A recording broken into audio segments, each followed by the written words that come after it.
Née d'une collaboration entre la régie d'Amnéville et la régie de Romba, la société Omega procède actuellement au développement d'un réseau haute tension de 16 km visant à alimenter plusieurs communes en électricité grâce à son propre poste de transformation. Il y a quelques jours, des travaux avaient lieu au fond Saint-Martin de Romba pour préparer un futur raccordement vers Malancourt.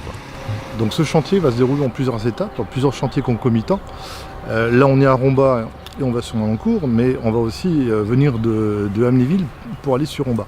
Donc le poste de transformation 225 000 volts, 20 000 volts, va être construit sur le site d'ArcelorMittal Gondrange, en face de la régie, de l'autre côté de la butte.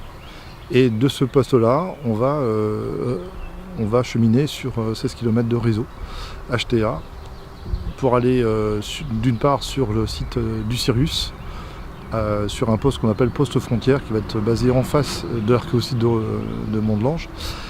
Et on va aussi aller sur Romba, le long de la rue de l'usine, jusqu'à la gare de Romba, sur le poste de transformation de l'entrée de Romba.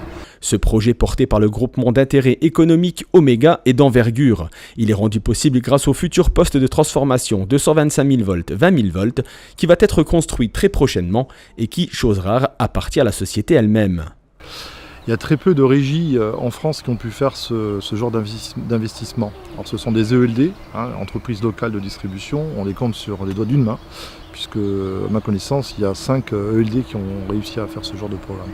Nous, c'est par opportunité, puisqu'on a sur le site d'Arcelor-Gondrange, on a des équipements de l'usine qui permettaient d'accueillir du 225 000 volts et qui permettaient de transformer cette puissance-là, ce voltage-là, pour alimenter l'usine. Et donc on va utiliser un pas de tir de cette installation pour installer notre propre poste de transformation, à partir duquel on va rayonner sur Amnéville et Romba et Malancourt par la suite. Les câbles mis en place actuellement font l'objet d'une attention particulière. En effet, ces derniers vont emprunter un itinéraire qui pourrait les endommager. Pour ne pas prendre de risques, Omega a fait appel à la société LRS qui utilise un procédé bien précis de consolidation de câbles. C'est un câble de 240 ALU. Ce câble il est emballé d'un Rockshield qui est tressé avec du fil nylon pour pouvoir protéger le câble de tout élément extérieur, cailloux, etc. qui pourrait le blesser lors de sa pose. On va faire une pose en trancheuse.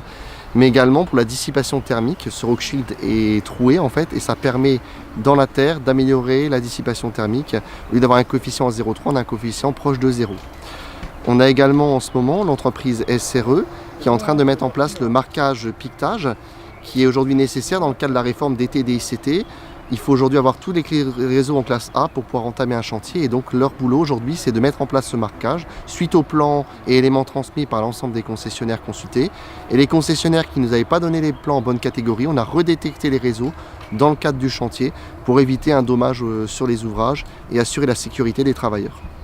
Grâce à son poste de transformation, la société Omega multiplie par 2 sa capacité de fourniture électrique, de quoi envisager sereinement l'avenir et pouvoir élargir son périmètre d'intervention sur la cité des loisirs ou encore sur l'imposant domaine des portes de l'Orne qui devrait lui offrir de belles opportunités.